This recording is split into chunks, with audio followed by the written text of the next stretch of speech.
Hi friends, तो सभी को गुड मॉर्निंग एंड नमस्कार एंड जय हिंद सोल्जर्स। तो आइए दोस्त, आज हमारे इस चैनल पर बहुत सारा सैटेलाइट लॉन्च होने वाला है। ठीक है, आप बहुत अच्छा सुने, क्या लॉन्च होगा? सैटेलाइट लॉन्च होगा। ठीक है, बहुत नया नया छोटा बाल बतरू जन्म लेगा। ठीक है, मतलब लॉन्च होगा नया नया, हमारे धरती पर आज ही आएगा। ठीक है, तो सीखते हैं आगे कौन कौन सी सैटेलाइट लॉन्च होने वाली है, किसमें? नारेसन में। ठीक है, तो आप गौर करिए कौन कौन सी सैटेलाइट लॉन्च होगा। तो जैसा कि मैंने आप लोगों को जो प्रीवियस वीडियो था उसमें मैंने इंट्रोडक्शन दे दिया था नरेशन का, और क्या क्या नरेशन होता है उसका मैंने दिया था। लेकिन आज रियलिटी में सैटेलाइट को लॉन्च करेंगे। तो आइए देखते हैं नरेशन में। तो नरेशन सामान्यतः मैंने बताया था ये दो टाइप का होता है। दो टाइप, पहला क्या होता है? तो पहला होता है डायरेक्ट स्पीच, डायरेक्ट स्पीच, और इसी में जो सेकंड होता है वो होता है इनडायरेक्ट स्पीच, इनडायरेक्ट स्पीच। ये दो सैटेलाइट लॉन्च हुआ है। ठीक है, तो ये दो सैटेलाइट मैंने लॉन्च कब का ही कर चुका था। ठीक है, तो अब इसी का बाल बथरू भी इनको दोनों मिल करके ए और ए दोनों मिल करके सैटेलाइट का लॉन्च करेंगे। ठीक है, तो सबसे पहले आता है कि नरेशन में जो मेन मेन पॉइंट होता है उसको आप थोड़ा सा ध्यान दीजिएगा, कौन कौन सा सैटेलाइट लॉन्च होने वाला है। ठीक है, देखिए होता क्या है कि सबसे पहला इसमें जो नरेशन में आएगा, तो नरेशन में आता है सबसे पहला सेंटेंस। क्या पढ़ेंगे? सेंटेंस के बारे में पढ़ेंगे, कौन कौन सी सेंटेंस की नरेशन को आप बनाएंगे। और नरेशन में सबसे इम्पोर्टेंट होता है इन्वर्टेड कॉमा भी आएगा। ठीक है, तो सेंटेंस की बात करूँ तो सेंटेंस यहाँ पे हम लोग 5 चीज़ों के मतलब 5 वो सेंटेंस को यहाँ पे लॉन्च किया जाएगा। और लॉन्च क्या किया जाएगा? तो सबसे पहला होता है असर्टिव सेंटेंस। कौन सा? असर्टिव सेंटेंस, ये पहला लॉन्च हुआ। और दूसरा हुआ आपका निगेटिव सेंटेंस। कौन सा? Negative sentence. ठीक है, और थर्ड में हमारा हुआ इंट्रोगेटिव, इंट्रोगेटिव सेंटेंस। ठीक है, और लास्ट एंड फाइनल हुआ आपका इम्परेटिव सेंटेंस, इम्परेटिव सेंटेंस। और एक और है जो क्या करता है उसको भी आपको ध्यान में रखते हुए चलना है, और वो क्या है? वो कुछ ऐसा सेंटेंस जिसको ऑप्टेटिव सेंटेंस कहा जाता है। तो वो भी सैटेलाइट ही लॉन्च किया गया है। ठीक है, तो आइए देखते हैं क्या क्या इसमें रूल को ऑब्जर्व किया जाएगा। ठीक है, और इस तरह से इम्परेटिव भी हो गया। और इसी प्रकार से बात करते हैं ऑप्टेटिव सेंटेंस, ऑप्टेटिव सेंटेंस। और इसी में आता है आपका एक्सक्लेमेटरी सेंटेंस, एक्सक्लेमेटरी सेंटेंस। देखिए नरेशन में हम लोगों को इतने प्रकार का सेंटेंस पढ़ना है, मतलब नरेशन में इतने प्रकार को सैटेलाइट को मैंने लॉन्च किया। सबसे पहला मैंने क्या लॉन्च किया कि सबसे पहला है आपका असर्टिव, जिसे अफर्मेटिव सेंटेंस भी कहा जाता है। और दूसरा मैंने क्या बोला? नेगेटिव भी कहा जाता है। तीसरा इंट्रोगेटिव, और चौथा आपका इम्परेटिव, और छठा ऑप्टेटिव सेंटेंस, और लास्ट एंड फाइनल है आपका एक्सक्लेमेटरी सेंटेंस। तो आप लोगों ने सेंटेंस में नरेशन में बस इन्हीं 5 या 6 जो भी सेंटेंस हुआ इसी को नरेशन में कन्वर्ट किया जाएगा। ठीक है, अब नरेशन में चेंज किसको किसको किया जाता है? तो देखिए सबसे पहला इसमें 2 होता है। ठीक है, इसमें होता है, एक होता है जनरल, एक होता है जनरल रूल, और एक होता है स्पेशल रूल। स्पेशल रूल को पढ़ने वाले हैं, मतलब यहाँ पे 2 चीजों को, एक होता है जनरल रूल जो सभी के लिए वैलिड है, और एक होता है स्पेशल जो बहुत मोस्ट इंपॉर्टेंट के लिए उसमें आता है। तो सबसे पहले हम लोग पढ़ने वाले हैं जनरल रूल में क्या चीज आएगा उसको। ठीक है, तो आई होप इतना आपको समझ में आ गया होगा कि नरेशन में क्या चीज को चेंज किया जाएगा। तो देखिए मैंने सैटेलाइट को लॉन्च कर दिया हूं, तो आपको उसको ध्यान में रखते हुए चलना। सैटेलाइट को मैंने क्या लॉन्च किया कि सैटेलाइट को मैंने बताया कि भाई साहब नरेशन को जनरली दो भागों में डिवाइड किया गया। डायरेक्ट नरेशन में क्या होता है कि इन्वर्टेड कॉमा रहता है, और इसमें आपका इन्वर्टेड कॉमा विलुप्त रहता है, नहीं रहता, ठीक है। क्यों नहीं रहता उसका रीजन है, ठीक। और नरेशन में मैंने बताया सेंटेंस, तो सेंटेंस है 5 है तो मैंने 6 बता दिया हूँ। 6 तो यहाँ पे 1 2 3 4 5 6, तो ये 6 प्रकार सेंटेंसेस आएगा। इसमें दो चीज पढ़ेंगे कि इन्वर्टेड कॉमा भी आएगा, तो उसको बताने वाला हूँ, और एक पढ़ेंगे जनरल रूल और एक पढ़ेंगे स्पेशल रूल। तो सबसे पहले आते हैं कि नरेशन में चेंज करते वक्त किस चीजों का ध्यान में रखते हुए चलना है। तो आइए यहाँ पे देखते हैं कुछ सम इम्पोर्टेंट फैक्ट। क्या देखेंगे? सम इम्पोर्टेंट फैक्ट, जो कुछ तथ्य चीजें होते हैं उनके बारे में देखेंगे, ठीक है। तो आइए सबसे पहला मेन पॉइंट क्या है कि जब भी आप चेंज करेंगे तो डायरेक्ट से, किसमें? डायरेक्ट से इनडायरेक्ट में, इनडायरेक्ट स्पीच में। तो आपको दो बातों को ध्यान में रखते हुए चलना, ठीक है। सबसे पहला पॉइंट कि जब भी आप इन्वर्टेड कॉमा को रिप्लेस करेंगे तो इन्वर्टेड कॉमा की जगह पर आपको क्या करना है? दैट का इस्तेमाल करना है। सबसे पहला ए आपको ध्यान में रखते हुए चलना है, ठीक। दूसरा क्या चेंज होगा? दूसरा होगा पर्सन चेंज होगा। पर्सन चेंज करेंगे, ठीक है। पहला इन्वर्टेड कॉमा को दैट में, और उसके बाद पर्सन, और थर्ड होगा आपका टाइम एंड टेंस को चेंज करेंगे, और फोर्थ नंबर पे होगा आपका parts of speech. Parts of speech को चेंज करेंगे, ठीक है। तो ये चार चीजों आपको दिमाग में चल गया होगा। तो ये सैटेलाइट है, बोले तो हमारे पृथ्वी पर जितने PSLV है, जो बहुत बड़ा सैटेलाइट है, उसको लॉन्च किया जाएगा। तो सबसे पहला सम इम्पोर्टेंस मैंने फैक्ट्स क्या लिखाया कि डायरेक्ट को जब इनडायरेक्ट में चेंज करेंगे तो इन्वर्टेड कॉमा को दैट में, और पर्सन को भी चेंज किया जाएगा, और टाइम एंड टेंस भी चेंज होगा, और साथ ही साथ हमारा पार्ट्स ऑफ स्पीच भी चेंज होगा। तो अब आते हैं दूसरा सैटेलाइट के बहुत जल्द लॉन्च करने वाले हैं। आइए इसके बाद आते हैं कैसे कैसे क्या चीज को चेंज किया जाएगा, ठीक है।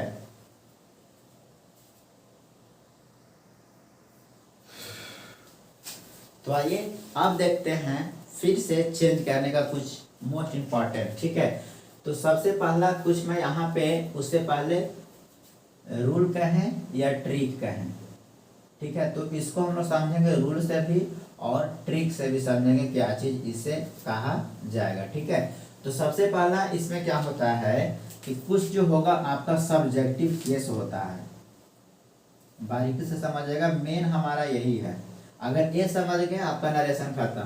पहला मैंने क्या लिखा? सब्जेक्टिव केस, ठीक है, सब्जेक्टिव केस। और उसके बाद मैंने लिखा पॉजेसिव एडजेक्टिव, ठीक है, और पॉजेसिव एडजेक्टिव, ठीक, ए हुआ। और उसके बाद मैंने लिखा पॉजेसिव प्रोनाउन। क्या लिखा? पॉजेसिव प्रोनाउन मैंने लिखा। और लास्ट टाइम जो फाइनल लिखा वो मैंने लिखा ऑब्जेक्टिव केस, ऑब्जेक्टिव केस, ठीक है। तो ये आपको दिमाग में घुस जाना चाहिए कि कैसे कैसे चेंज किया जाएगा, ठीक है। तो जैसा कि मैंने लिखा कुछ कुछ इंपॉर्टेंस में, जैसे यहाँ पे ऑब्जेक्टिव केस, ऑब्जेक्टिव केस, ठीक है। तो ए हुआ, ठीक। आइए देखते हैं। तो सबसे पहला इसमें चेंज क्या चीज करेंगे उसको ध्यान में रखते हुए चलना है, ठीक है। तो जैसे सबसे पहला मैंने सब्जेक्ट में लिया आई और वी, आई और वी, और इसके बाद मैंने लिया यू, इसके बाद लिया ही, सी, ईट, ठीक है। और भी ले सकते हैं लेकिन अभी इतना ही कंपलसरी है। और एक लास्ट में ले लेते हैं दे। अगर ये समझ गए आपका नरेशन खत्म। यही पर बच्चों लोगों को ज्यादा दिक्कत होता है। तो देखिए कैसे इसको बनाया जाता है। यदि आप प्रोनाउन पढ़े होंगे तो आप अच्छे ढंग से इसको पढ़ लिए होंगे, ठीक है। देखिए कैसे सैटेलाइट को लॉन्च किया जाता है।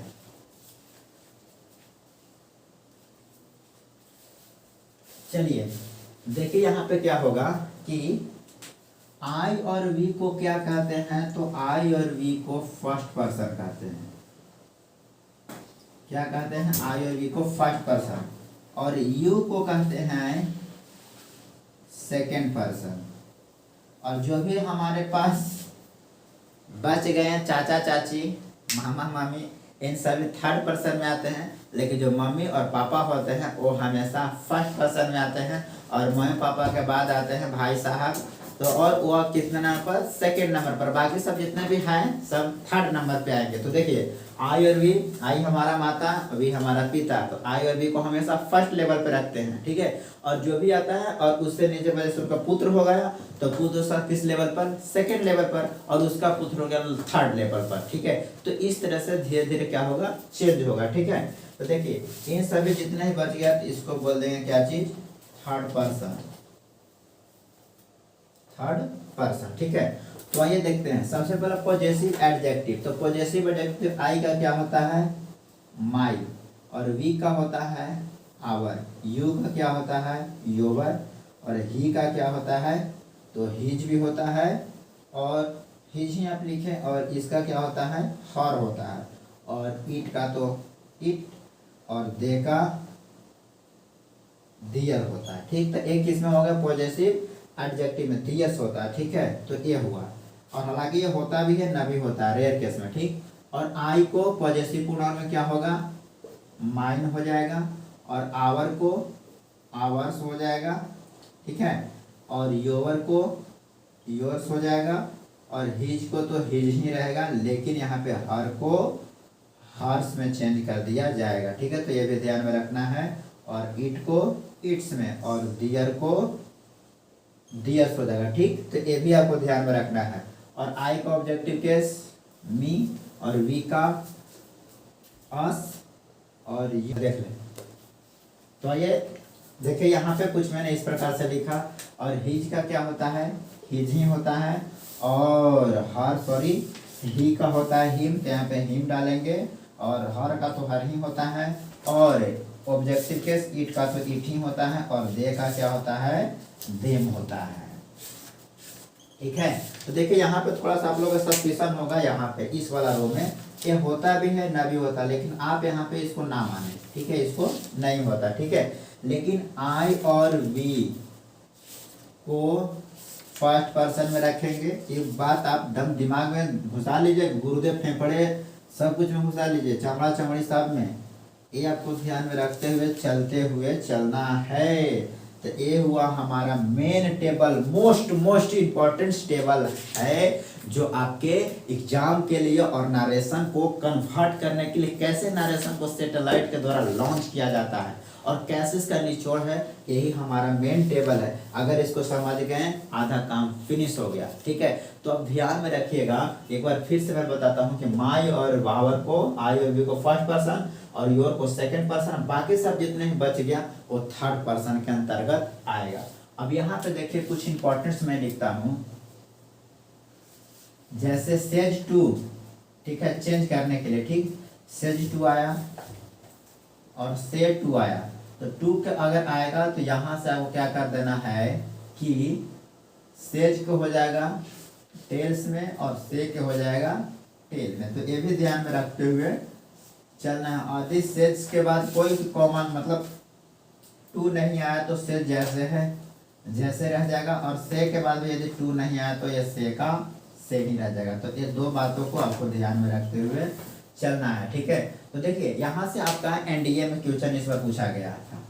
यहाँ से आपका एनडीए फर्स्ट का 2022 का 2022 से क्वेश्चन यहाँ से आपका आया था स्पोर्टिंग ईयर में। क्योंकि स्टेज 2 है तो इसके बाद कभी भी टू का इस्तेमाल ना करें, क्योंकि स्टेज 2 को कन्वर्ट करके टेल में हुआ और स्टेज को टेल में, ठीक है। और स्टेज 2 के बाद यदि 2 नहीं रहा, स्टेज के बाद यदि 2 नहीं रहा तो जैसे है जैसे ही रहेगा, और से के बाद भी 2 नहीं रहा तो से का से ही हो जाएगा, ठीक है। तो आइए यहाँ पे कुछ इंपॉर्टेंस मैंने बताया, ठीक है। तो ये हुआ हिज, हर्स और इट्स का कुछ इंपॉर्टेंस फैक्ट, ठीक है।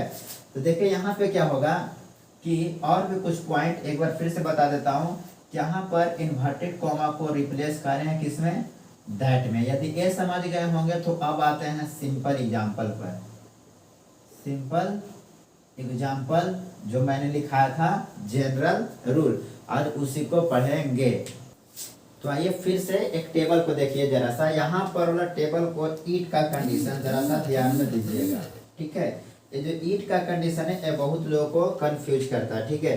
तो यहाँ पे क्या होगा कि ईट, और यहाँ पे आपका ईट्स का भी आप इस्तेमाल करेंगे, और यहाँ पे क्या करेंगे कि ईट्स ना हो करके यहाँ पे कट कुट का भी निशान, जिसका मतलब नो सेंस होता है, ऐसा कोई मतलब नहीं होता है। क्योंकि यहाँ पे कभी कभी यूज भी होता है, क्योंकि यदि आप ईट्स लिखते हैं तो एक प्रोनाउन का सेंस लेता है, ठीक है, वही पॉजेसिव एडजेक्टिव का। और यहाँ पे यदि ईट के बाद कॉमा देते हैं जिसका मतलब होता है ईट इज, ठीक है। तो ये आप ध्यान में रखेंगे, ठीक। अब आते हैं इसका कुछ एग्जाम्पल और उसके साथ कैसे चेंज किया जाता है। तो इस टेबल को जरा सा एक बार फिर से आप ध्यान में देख लीजिए कि इस टेबल का क्या क्या विशेषता है। तो फर्स्ट पर्सन आई रहेगा तो माई रहेगा, तो याद रखे पॉजेसिव एडजेक्टिव रहेगा। और पॉजेसिव एडजेक्टिव कब कहाएगा, जब नाउन के पहले यूज होगा तो एडजेक्टिव कहलाता है, ठीक है। तो आइए देखते हैं, अब इसको मैं इरेज कर देता हूं, इसके बाद एग्जैक्ट रूल पर आता हूं। तो आइए अब देखते हैं कुछ सम इंपॉर्टेंस एग्जाम्पल। एग्जाम्पल वो भी किसका, जनरल रूल का, जिसमें आपका time and tense no change होगा, मतलब इसमें कोई मतलब नहीं है अभी अभी के लिए, ठीक है। जैसे यदि पहला यदि आपका प्रेजेंट टेंस है तो वो भी किस में जाएगा, दूसरा भी प्रेजेंट में जाएगा। अभी मैं ज्यादा अभी एडवांस में नहीं चल रहा, बस अभी नॉर्मल लेकर के चल रहा हूँ, ठीक है। तो आइए इसका एग्जाम्पल के तरफ मूव करते हैं। तो सबसे पहला एक बार फिर से लिखता हूँ, यदि इन्वर्टेड कॉमा रहेगा तो उसको दैट में रिप्लेस करेंगे, और सेज टू रहेगा तो उसको टेल्स में, और से टू रहा तो उसको टेल में बदलेंगे, ठीक है। तो ये चीज आपको ध्यान में रखते हुए चलना है, ठीक। अब देखिए इसको कैसे बदला जाएगा, ठीक है। जैसे मैंने एग्जांपल लिया कि ही सेज टू मी, वह मुझसे कहता है कि आई एम योर फ्रेंड, ठीक है। और इन्वर्टेड कॉमा, तो सबसे पहले इसमें आप पहचानेंगे कि कौन सा क्या चीज है, ठीक। अगर पहचानेंगे तो आपको चेंज करने आ जाएगा। तो सबसे पहले आता है सब्जेक्ट। तो सब्जेक्ट हमारा ही हमारा क्या है, थर्ड पर्सन, ठीक है। और मी हमारा क्या है, फर्स्ट पर्सन, ठीक है। और आई भी हमारा क्या है, फर्स्ट पर्सन। और यू हमारा क्या है, सेकंड पर्सन। तो एक चीज आप याद रखेंगे कि नाउन के पहले अगर कोई प्रोनाउन आता है तो वो एडजेक्टिव कहलाता है, ठीक है। नाउन के पहले यदि कोई प्रोनाउन आएगा तो क्या कहा जाता है, एडजेक्टिव। जैसे यहाँ पे प्रोनाउन नहीं है, यहाँ पर एडजेक्टिव है। जब इसको चेंज करेंगे तो देखिए सबसे पहला क्या कर रहा है कि इन्वर्टेड कॉमा को दैट में रिप्लेस करेंगे, ठीक। तो ये चेंज करते हैं। तो चेंज करना क्या चीज, ही जैसे है जैसे, तो जैसे लिखिए। और सेज टू को मैंने बोला टेल्स में, तो सेज टू को किसे बदलना है, टेल्स में, ठीक है। और इसके बाद मी जैसे है जैसे, और इन्वर्टेड कॉमा के जगह मैंने क्या बताया, दैट। तो यहाँ पे क्या हो जाएगा, दैट हो जाएगा। अब यहाँ पे आता है मेन मुद्दा, ठीक है। मेन मुद्दा तो यहाँ पे है कि कैसे इसको चेंज किया जाएगा। देखिए हमारा आई है फर्स्ट पर्सन, फर्स्ट पर्सन किसके अनुसार जाता है, सब्जेक्ट के अनुसार। तो देखिए तो आई हमारा क्या है, फर्स्ट पर्सन सब्जेक्ट, सब्जेक्ट हमारा क्या है, थर्ड पर्सन। और मैंने लिखा था कि थर्ड पर्सन का भी चेंज नहीं होता है। तो यहाँ पे क्या हो जाएगा कि आई हो जाएगा, तो आई के लेकर के क्या हो जाएगा, चेंज होने की संभावना नहीं रहेगी। ठीक है, तो देखिए यहाँ पे क्या हो जाएगा कि ही है, तो यहाँ पे आई है, तो आई हमारा फर्स्ट पर्सन, और फर्स्ट पर्सन सब्जेक्ट के अनुसार चेंज होता है। तो यहाँ पे ही है तो थर्ड पर्सन है, तो नो चेंज। ठीक है, यहाँ पे नो चेंज हो जाएगा, तो ही है तो यहाँ पे क्या हो जाएगा, ही हो जाएगा। ठीक है, और ही के साथ क्या लगेगा, इज, और योर, योर क्या है, तो योर है second person, second person object के अनुसार। तो ऑब्जेक्ट क्या है, मी, तो मी का पॉजेसिव एडजेक्टिव क्या होता है, माई, तो यहाँ पे क्या हो जाएगा, ही इज माई फ्रेंड हो जाएगा। तो ये हुआ आपका नॉर्मल सी एग्जाम्पल। अब इसी के रिगार्डिंग नेक्स्ट एग्जाम्पल भी बताते हैं। ये हुआ सामान्यतः रूल। ठीक है, अब इसमें थोड़ा सा और भी मैं बता देता हूँ। ये जो ही का पोजीशन है, एक नेक्स्ट एग्जाम्पल देखिए, जैसे कि लिए ही सेज टू मी, और यहाँ पे लिखे इन्वर्टेड कॉमा। ठीक है, he says to me inverted comma I love you. He says to me I love you, वह मुझसे कहता है कि मैं तुमसे प्यार करता हूँ। ठीक है, तो देखिए सबसे पहले आप पहचानिए, तो पहचानने के लिए सीखें कैसे।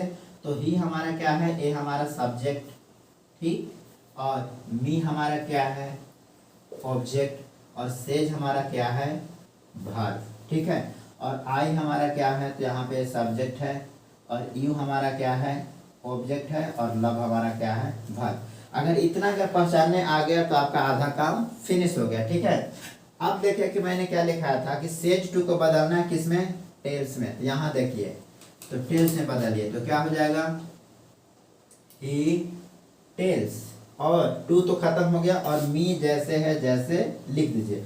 और इन्वर्टेड कॉमा है, तो इन्वर्टेड कॉमा को किस में रिप्लेस करेंगे, दैट में।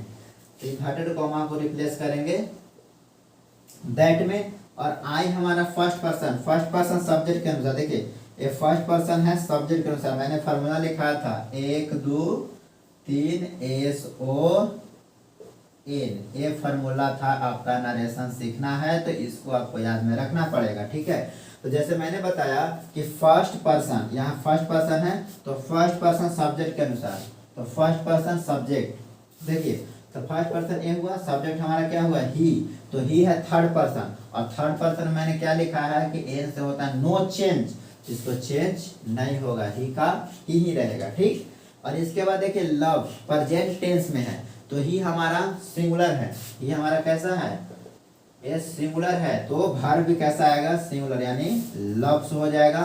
और यू हमारा क्या है, यू हमारा second person, second person object के अनुसार, तो ऑब्जेक्ट हमारा क्या है, मी, तो मी का क्या होता है, ऑब्जेक्टिव मी ही होता है, तो यहाँ पे क्या हो जाएगा, मी हो जाएगा। तो आई होप इतना आपको समझ में आ गया होगा आखिर मैं बताना क्या चाहता हूँ। यहाँ पे देखिए लव्स भी हो गया, तो देखिए ही टेल्स बन करके तैयार। अब यहाँ पे थोड़ा सा बात, ये चीज आपको समझ में नहीं आया होगा कि प्रोनाउन को कैसे चेंज किया जाता है, तो उसके लिए ये आपको फंडा याद होना चाहिए। और जो आपका मैंने इससे पहले एक चार्ट बनाया था, वो अमीन चौबीन वाला चार्ट नहीं है भाई साहब, एक पेज का लिस्ट होता है ना, वो चीज मैंने बताया था कि जब भी यदि चेंज करना हो तो आपको ध्यान में रखते हुए चलना पड़ेगा कि वर्ब भी होगा चेंज और ऑब्जेक्ट भी। तो आप यहाँ पे कि सब्जेक्ट है यानी फर्स्ट पर्सन, ठीक है, तो आप याद रखेंगे फर्स्ट पर्सन किसके अनुसार, सब्जेक्ट के अनुसार यानी रह बदल जाएगा, और सेकंड पर्सन ऑब्जेक्ट के अनुसार बदलेगा, और थर्ड पर्सन जो होता है नो चेंज होता है। तो देखिए यहाँ पे यू हमारा कौन सा ऑब्जेक्ट है, तो ऑब्जेक्ट मी है, तो मी का तो कोई ऑब्जेक्टिव होता नहीं, तो मी का मी ही हो जाएगा। ठीक है, और यहाँ पे आई हुआ, तो ये आपका 2 एग्जाम्पल से क्लियर नहीं हुआ तो और भी एग्जाम्पल लेकर के बता दूंगा। तो ठीक है, तो इसे एक बार अपने से खुद से बनाने की कोशिश करिएगा।